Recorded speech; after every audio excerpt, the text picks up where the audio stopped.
বাংলাদেশের নিষিদ্ধ সংগঠন ছাত্রলীগের এক নেতা, নাম তার সাদ্দাম হোসেন। তার স্ত্রী তার নিজের সন্তানকে নিজ হাতে খুন করে নিজেও আত্মহত্যা করেছে। এই ঘটনায় জানাজার নামাজে পড়ানোর ক্ষেত্রে তাকে প্যারোলে মুক্তি দেওয়া হয়নি। জেল গেটে তিনি তার স্ত্রী এবং তার সন্তানকে জীবনের শেষ দেখা দেখেছেন, ছুঁয়েছেন। এটা নিয়ে গোটা বাংলাদেশের মানবিক আবেদন চলে আসলো যে একটা মানুষ এতটা নিষ্ঠুর হয় কি করে, একটা রাষ্ট্র ব্যবস্থা এতটা নিষ্ঠুর হয় কি করে। এই প্রশ্ন আসাটা স্বাভাবিক একটা ব্যাপার, ঠিক না ঠিক বলেন? কিন্তু এই প্রশ্নটা আজকে কেন স্বাভাবিক হয়ে আসবে? বিগত 16 বছর তো এর থেকেও ভয়াবহ ঘটনা বাংলাদেশে মাসে মাসে ঘটেছে, ঠিক না ঠিক বলেন? এরকম ঘটনা বাংলাদেশে মাসে মাসে ঘটেছে। তখন এই দেশের মানবতাবাদীরা কোথায় ছিলেন? সেদিন যদি এটাকে বন্ধ করা হতো, আজকে সাদ্দামের জীবনের এই চিত্র দেখতে হতো না, ঠিক না ঠিক বলেন? এই যে জেল গেট থেকে মানুষকে আটকায় দেওয়া, এই রসুমের আওয়াজ কি আজকে শুরু হয়েছে না বিগত বছরগুলোতে শুরু হয়েছে? বিগত 16 বছরে সেখানে মানুষ কি করা হয়েছে? জামিন পেয়েছে, মানুষ গেটে চলে গেছে, ডিবি পুলিশ দাঁড়ায় আছে। আরেকটা মিথ্যা মামলা টামলা দিয়ে জেল গেট থেকে আত্মীয় স্বজনের হাত থেকে কেড়ে নিয়ে তাকে আবার জেলে ঢুকিয়ে দেওয়া হয়েছে। এই আচরণগুলো তো এই দেশে হয়েছে, কথা বলতে পারবে, ঠিক না ঠিক জোরে বলে?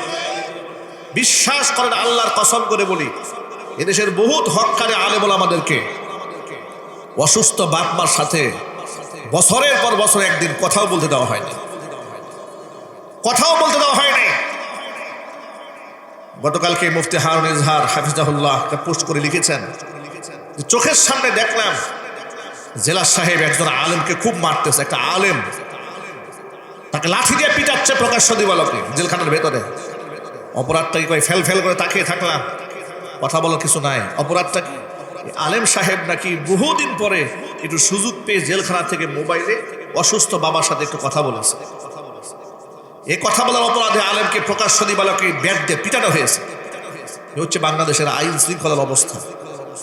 এই পাশবিকতা তো নতুন নয়। মুফতি সাখাওয়াত হোসেন রাজি হাফিজাহুল্লাহ বাংলাদেশের বড় আলেম, সবাই তাকে চিনে, আলেমরা ভালো করে চিনেন। বাবা ইন্তেকাল করেছেন, প্যারোলে আবেদন করেছেন, মুক্তিও দেওয়া হয়েছে, লোহার ডান্ডা বেরি পায়ের মধ্যে পরায় দেওয়া হয়েছে।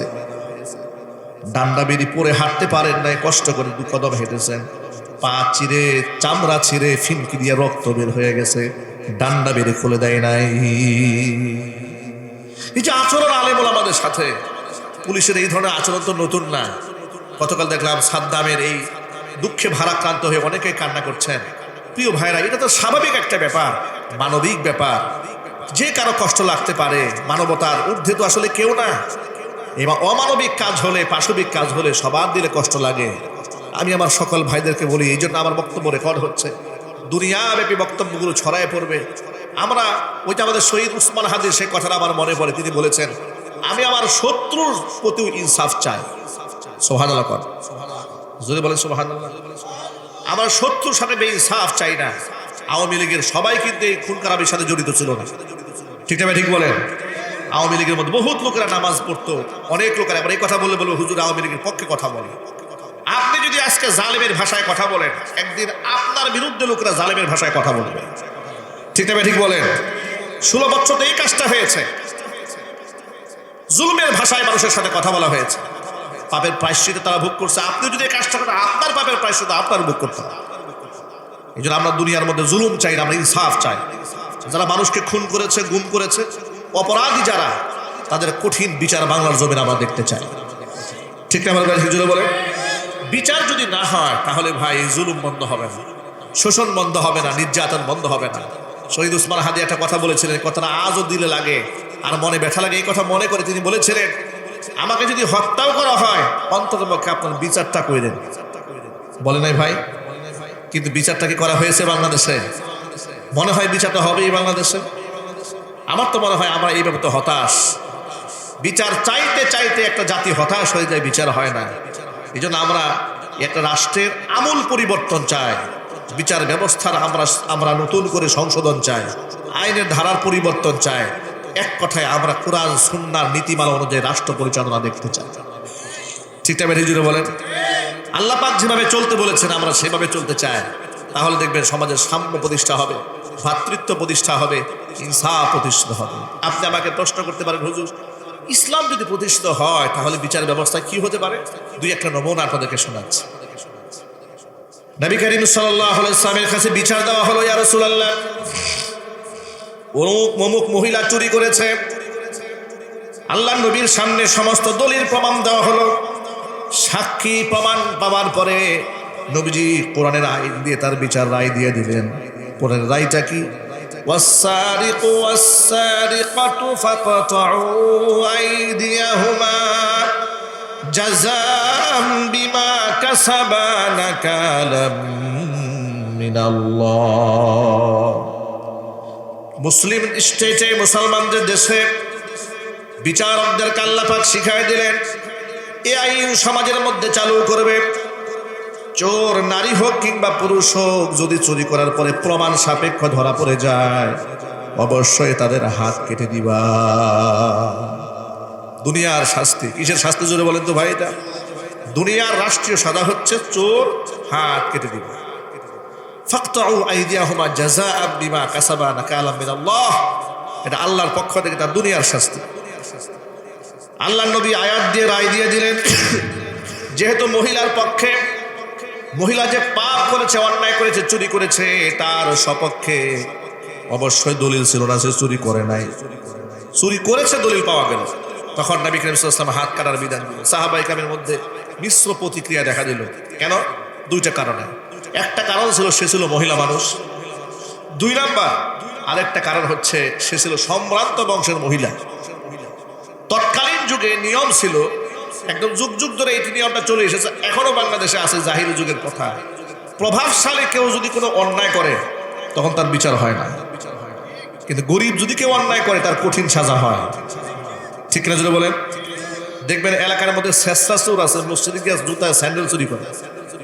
মানুষ কি সচেতন! এই চোরকে ধরতে পারলে, মোবাইল চোরকে ধরতে পারলে পিটাইতে পিটাইতে অবস্থা খারাপ করে ফেলে। কোনো কোনো জায়গায় মানুষকে পিটাতে পিটাতে মেরেও ফেলে। ঠিক না? ঠিক। এই অমানবিকতা, পাশবিকতা এই সমাজে আছে না ভাই? আছে। ইসলাম বলে না।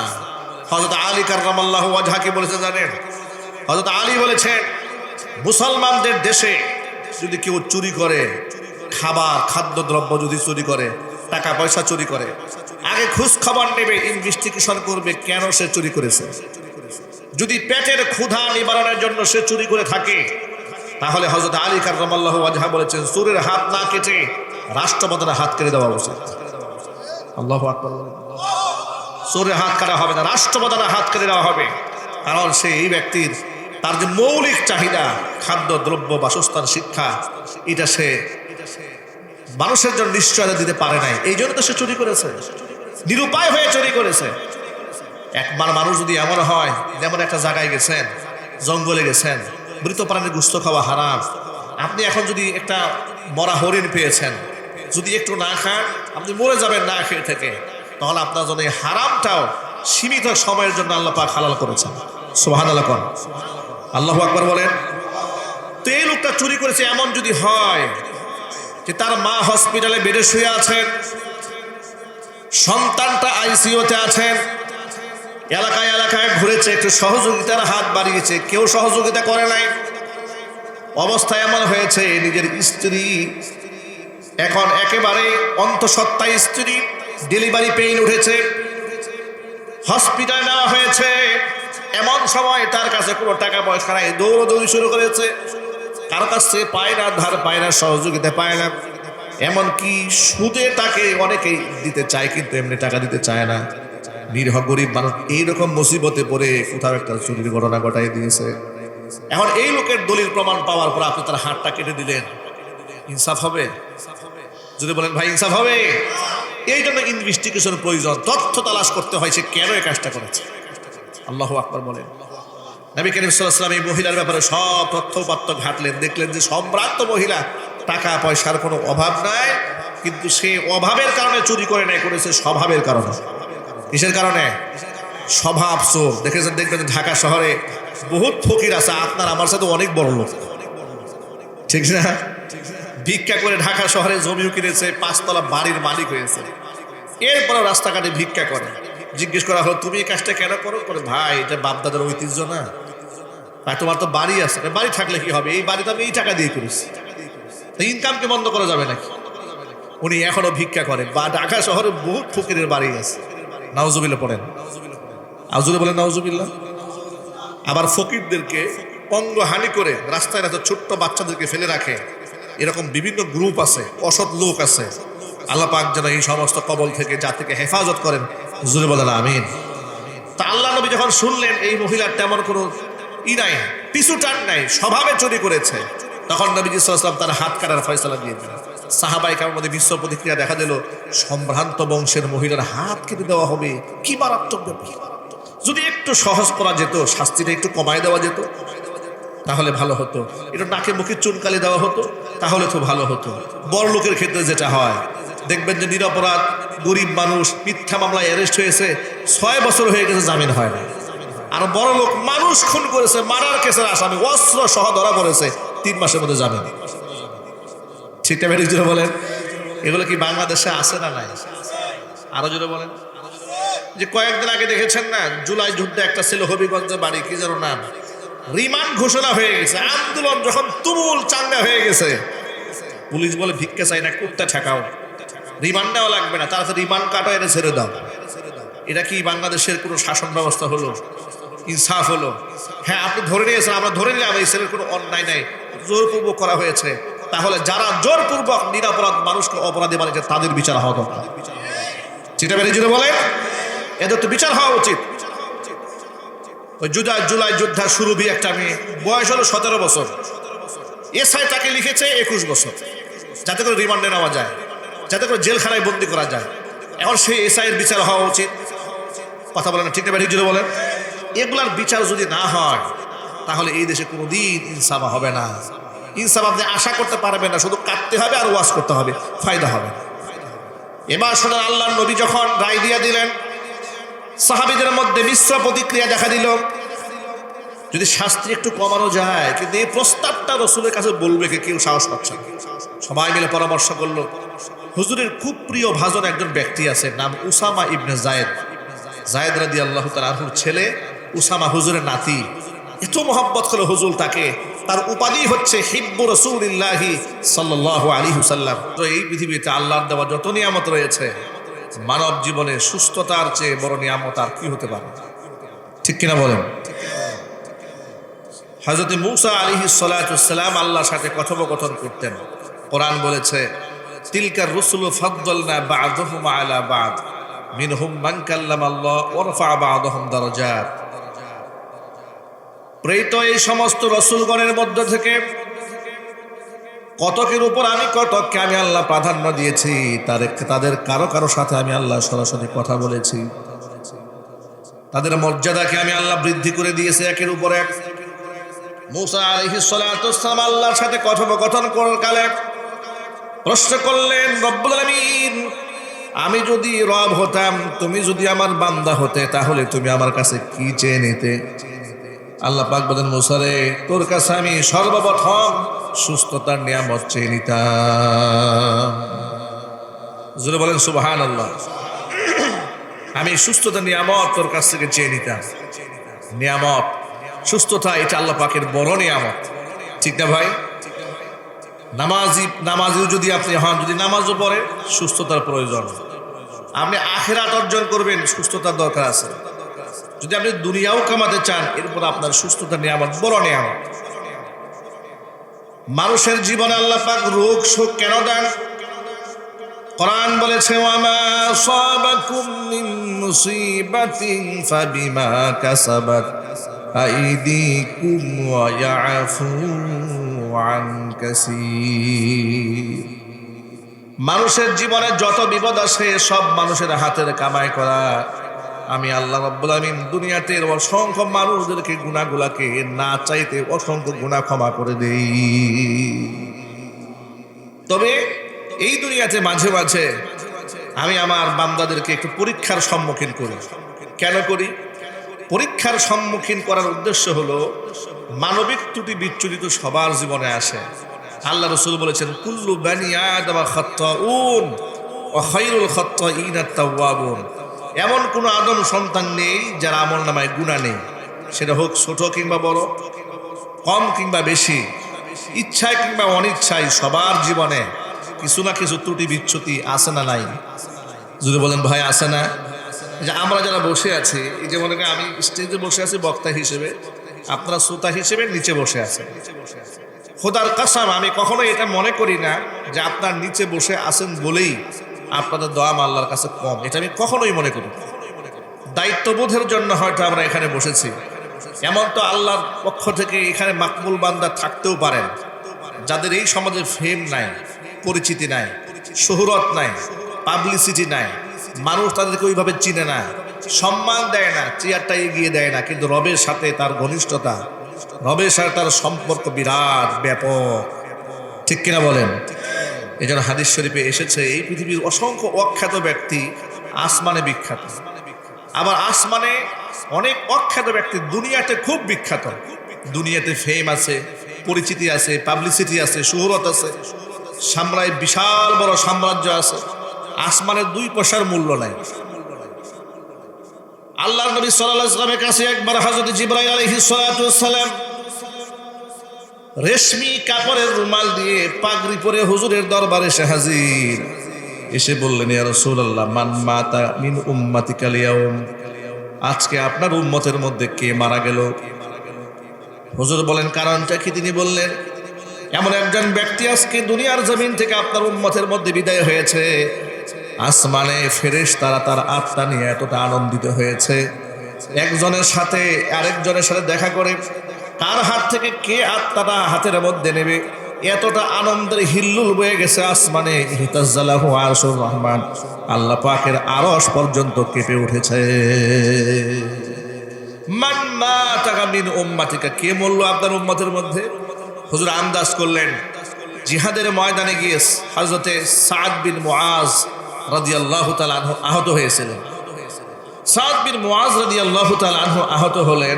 আহত হওয়ার পরে আল্লাহর কাছে দোয়া করেন যে আল্লাহ, ওনার বাড়ি ছিল মদিনাতুল মুনাওয়ারা, আনসারী সাহাবী ছিলেন, যে আল্লাহ আমি শুনেছি মক্কার কাফেররা আমার নবীকে অনেক কষ্ট দিয়েছে, অনেক কষ্ট দিয়েছে, অনেক গালমন্দ করেছে। নামাজ পড়তে গেছে উটের পচা নারী ভুঁড়ি মাথার উপর চাপিয়ে দিয়েছে, মারতে এসেছে আমাকে আবু জেহেল গায়ে পর্যন্ত হাত তুলেছে, কত গালি দিয়েছে, কত গালমন্দ করেছে, কত অপমান করেছে, কত নিষ্ঠুর আচরণ করেছে। শিয়াবি আবি তালেবে 3 বছর মক্কার সর্বশ্রেণীর লোকেরা মুসলমানদের সাথে ব্যবসা বাণিজ্য লেনা দেনা, উঠা বসা, কথাবার্তা বন্ধ করে দিয়ে তাদেরকে বন্দি করে রেখে দিয়েছিল। মুসলমানদের অবস্থা এতটাই নিদারুণ হয়েছে, গাছের পাতা খেয়ে এদের জীবনযাপন করতে হয়েছে।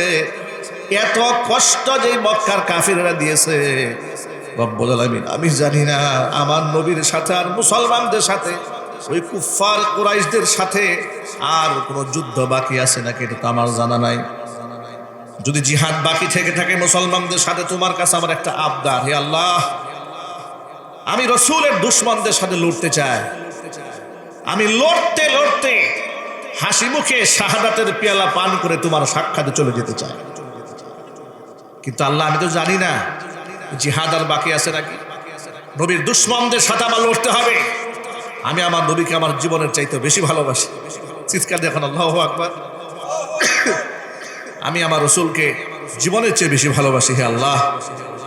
আর যদি কুফার কুরাইশদের সাথে মুসলমানদের আর কোনো জিহাদ বাকি না থাকে, আল্লাহ তোমার কাছে আমার দরখাস্ত, যে আঘাতটা আমি পেয়েছি আমার জন্য এই আঘাতে শাহাদাতটা মঞ্জুর হয়ে যায়।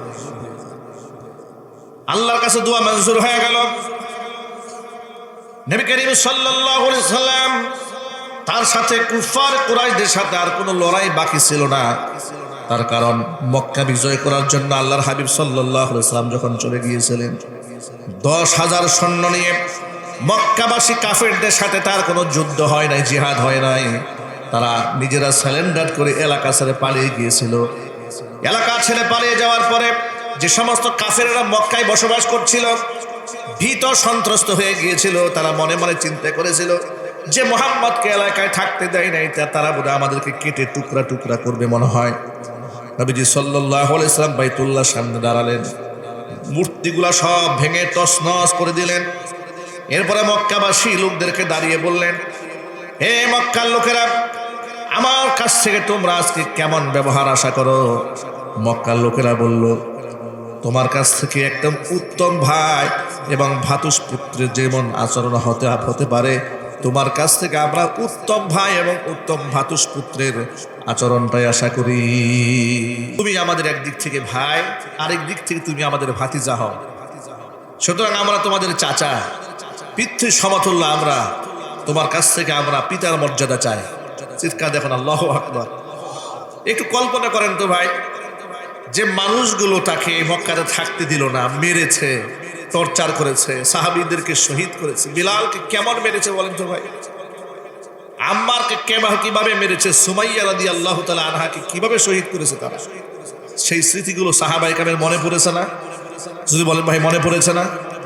এত কষ্ট মনের মধ্যে চাপা দিয়ে হুজুর কি বলেন জানেন?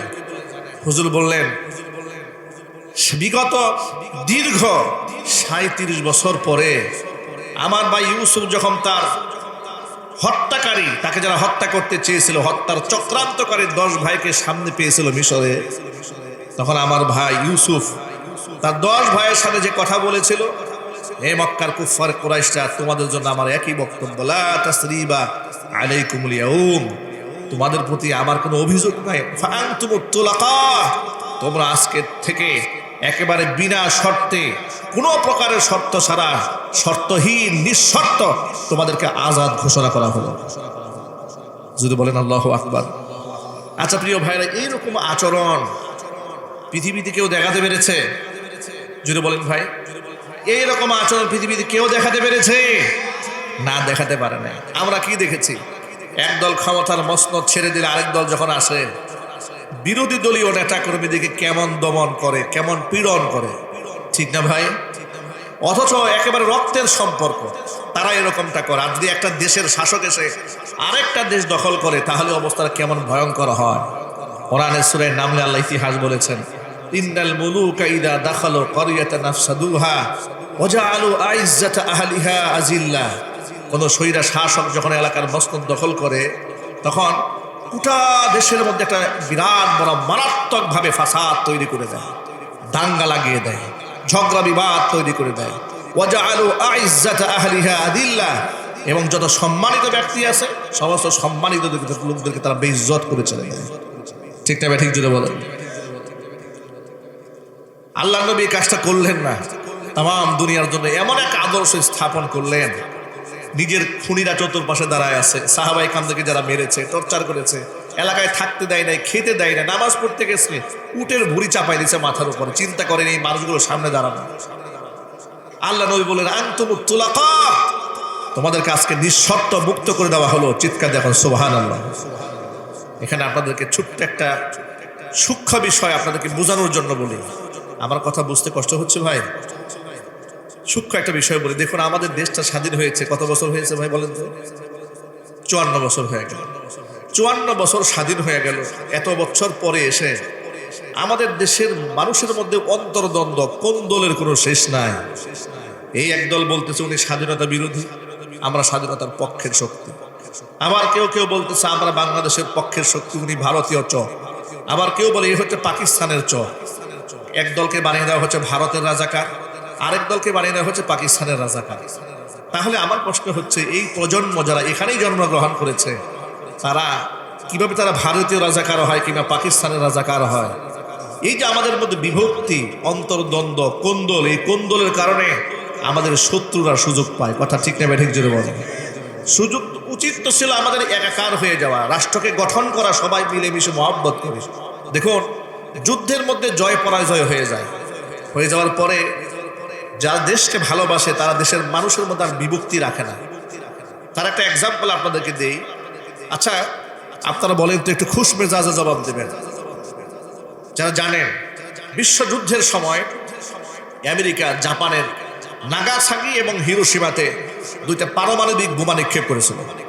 ইতিহাস আপনারা জানেন। 2 লক্ষের উপর মানুষ সেখানে মারা গেছে।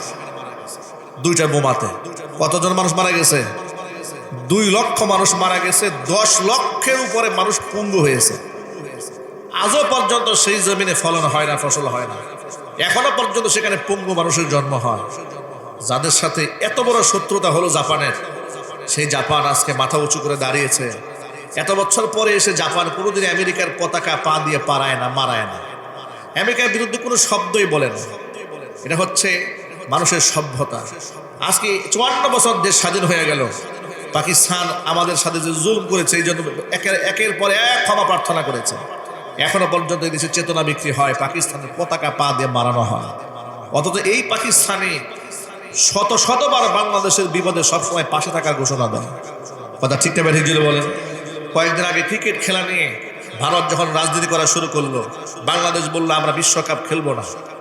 বাংলাদেশকে বাদ দিয়ে তারা বিশ্বকাপের প্রস্তুতি নেওয়া শুরু করেছে। পাকিস্তান বললো যেই খেলায় বাংলাদেশ অংশগ্রহণ করবে না সেই খেলা আমরাও খেলবো না। আল্লাহু আকবার বলেন ভাই। এই যে মুসলমানদের ভ্রাতৃত্ব, একজনের সহমর্মিতা, সহযোগিতা, একে অপরের পাশে দাঁড়ানো, এটা ইসলামের শিক্ষা। অথচ আমরা কি করেছি? রাজনীতির স্বার্থে আমরা পাকিস্তানের পতাকা পাড়াচ্ছি। কেন ভাই? আপনার পাকিস্তানের পতাকা মারাতে মনে চায়? শত্রুতা শেষ হয়েছে 54 বছর আগে, এখন তো শত্রুতা নাই।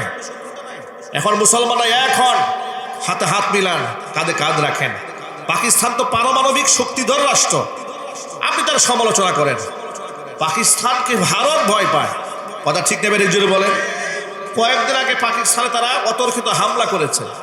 পাকিস্তানের ক্ষতি হয়েছে মাত্র $8 বিলিয়ন। আর পাকিস্তান প্রটেস্ট করেছে, এমন সেচা দিয়েছে ভারতকে, ওদের $80 বিলিয়ন বান্দাকে ছেড়ে দিয়েছে। ঠিক নেবে বলেন। এরা আমাদের মুসলমান ভাই, আপনি তাদের সাথে সমালোচনা করেন কেন? করেন আপনি কি জন্য করেন? এইভাবে কি একটা দেশ এগিয়ে নেওয়া যায়? আরো দুঃখের ব্যাপার, শুধু পাকিস্তানের পতাকাই তো পারে না, নিজেদের দেশের একজন আরেকজনকে পাকিস্তানি বলে। কথা বলে না কেন? এর চেয়ে লজ্জা আর কি হতে পারে?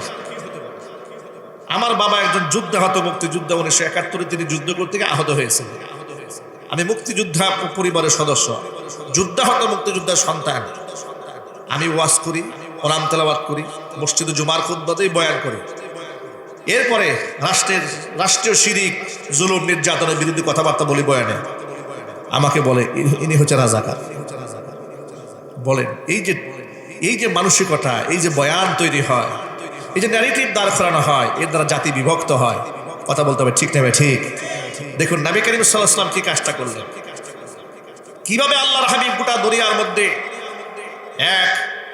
এমন একজন মানব হলেন যাকে গোটা বিশ্ববাসী ফলো করতে পারে। রাজা, প্রজা, আমির, বাদশাহ সবাই যাকে অনুসরণ করতে পারেন, তিনি হচ্ছেন বিশ্বনবী মুহাম্মদুর রাসূলুল্লাহ সাল্লাল্লাহু আলাইহি ওয়াসাল্লাম। যে আবু সুফিয়ান, একটু চিন্তা করেন ভাই, যে আবু সুফিয়ান বদর প্রান্তে নবী করিম সাল্লাল্লাহু আলাইহি ওয়াসাল্লামের বিরুদ্ধে জিহাদ করে যুদ্ধ করেছে। আল্লাহ নবী সেই মক্কাতুল মুকাররমা দখল করার পরে ঘোষণা করলেন, আবু সুফিয়ানের ঘরে গিয়েও যদি কেউ আশ্রয় নেয় সেই ব্যক্তিও নিরাপদ, যদি কেউ নিজের ঘরের মধ্যে আশ্রয় নেয় সেও নিরাপদ। সুবহানাল্লাহ কোন। শুধুমাত্র আমাদের সাথে কেউ যদি যুদ্ধ করতে আসে সে নিরাপদ। চিন্তা করেন, যারা তার সাথে লড়াই করেছে, হুজুর বলেন আবু সুফিয়ানের বাড়িতে আশ্রয় নিলে সে নিরাপদ, নিজের ঘরের মধ্যে থাকলেও সে নিরাপদ, সমস্ত নারীরা নিরাপদ, সমস্ত বৃদ্ধ মানুষগুলো নিরাপদ। চিৎকার দেখুন আল্লাহু আকবার। ইসলাম গোটা পৃথিবীর মানুষকে ক্ষমা শিখিয়েছে, উত্তম আদর্শ শিখিয়েছে। এই কথাটা আপনাদের সামনে উপস্থাপন করার মূল কারণটা কি? মূল কারণ আপনাদেরকে বুঝিয়ে দিলাম, আল্লাহ নবীর সাথে মক্কাবাসীর আর কোনোদিন যুদ্ধ হয় নাই, জিহাদ হয় নাই। ঠিক না ঠিক? ও যে সাদ বিন মুআজ আল্লাহকে দেখে বলেছিল, আল্লাহ আমি জানি না মুহাম্মদ সাল্লাল্লাহু আলাইহি ওয়াসাল্লামকে যারা কষ্ট দিয়েছে তাদের সাথে কোনো লড়াই বাকি আছে নাকি। লড়াই যদি বাকি থাকে এই আঘাতে আমি যেন শহীদ না হই, আমাকে তুমি বাঁচিয়ে রেখো। আল্লাহ নবীকে যারা কষ্ট দিয়েছে ওদের বিরুদ্ধে আমি লড়তে লড়তে শাহাদাতের পেয়ালা পান করে হাসতে হাসতে তোমার দরবারে হাজিরা দিতে চাই। আল্লাহু আকবার বলেন। আল্লাহ নবীকে এরকম মোহাব্বত করতেন সাদ বিন মুআজ। জিবরাইল আলাইহিস সালাতু ওয়াস সালাম রেশমি রুমাল দিয়ে পাগড়ি পরলেন, হুজুরকে ডেকে বললেন, মান মাতা মিন উম্মাতিকা ইয়া রাসূলুল্লাহ, হে আল্লাহর রাসূল আপনার উম্মতের কে মারা গেল?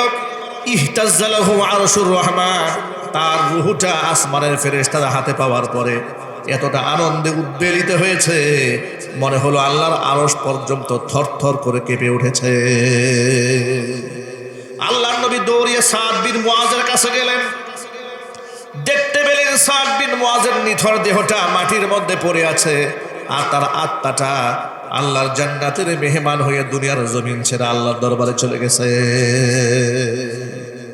ভাইরা আমার, মানুষকে ক্ষমা করতে শিখুন, আল্লাহ রাস্তায় জীবনকে সঁপে দিতে শিখুন, রসুলকে মহাব্বত করতে শিখুন। এই দুনিয়াতে যার সাথে যার মহাব্বত হবে, পরকাল আল্লাহ পাক তার হাসর তার সাথে নসিব করায় দেবেন। ভাইরা, আমরা তো অনেক বড় বুজুর্গ না, আমরা অনেক বড় আল্লামাতুদ দাহার না। আমাদের আমলে ত্রুটি বিচ্যুতি হয়, নামাজের প্রবলেম হয়, আমরা মিথ্যা কথা বলে ফেলি, আমরা গীবত শিকায়েত করে ফেলি। আমাদের আমল নামায় এত জঘন্য, যদি স্ক্রিনে আমার আমল নামা দেখানো হয়, লজ্জা আমি আপনাদের সামনে দাঁড়াতে পারবো না। ঠিক আছে, ঠিক করে জুড়ে বলেন, আমার যে আমল নামা আমি আপনাদের সামনে দাঁড়াতে পারবো না। এখানে কেউ কারো আমল নামা যদি পাবলিশ করা হয়, আমরা কেউ মানুষের সামনে মুখ দেখাতে পারতাম না। আমাদের জীবনের সমস্ত গোপনীয় দুর্বলতাগুলো কে লুকিয়ে রেখেছেন? যদি বলেন ভাই, কে রেখেছেন? আল্লাহ পাক রেখেছেন। অথচ আমরা দেখেন, সুযোগ পেলে আমরা অন্যের দোষ নিয়ে চর্চা করি। আমার আল্লাহ আমার দোষকে লুকিয়ে রেখেছেন, অথচ আমরা মানুষের দোষ কি পরিমাণ চর্চা করি। আমার পূর্বের আলোচক গীবত শিকায়েতটা আপনাদের সামনে গুরুত্বপূর্ণ কথা বলেছেন। এই সামনে নির্বাচন আসতেছে, নির্বাচনকে কেন্দ্র করে যে পরিমাণ গীবত শিকায়েত মাইকে হয়, আরে একদল আরেকজনকে কাফের বলতেছে, একজন আরেকজনকে মুনাফিক বলতেছে। কথা বলতে হবে, ঠিক না? ঠিক যদি বলেন, একজন বলতেছে এখানে ভোট দিলে জান্নাতে চলে যাবেন, আবার কেউ বলতেছে এই মার্কা ছাড়া যদি অন্য কোথাও ভোট দেন একদম খবর আছে, সরাসরি জাহান্নামে যাবেন। ইমানই থাকবে না। নাউজুবিল্লাহ পড়েন। আচ্ছা, নির্বাচনে ভোট দেওয়ার সাথে কি ইমান থাকা না থাকার সম্পর্ক আছে ভাই? কথা বলে না ভাই, এর যদি বলেন আছে না। ইমান থাকা না থাকার সাথে গণতান্ত্রিক সিস্টেমে ভোট দেওয়ার ব্যাপারে কি সম্পর্ক? গণতান্ত্রিক সিস্টেমে ভোটাভুটি করাটাই তো জায়েজ আছে শর্ত সাপেক্ষে। কথা বলেন, ঠিক না? ঠিক। আর সেখানে আপনি জান্নাতের টিকিট দিয়ে দিচ্ছেন একজন আরেকজনকে। এই কাজগুলো কেন করছেন? এই বিভক্তি কেন করছেন?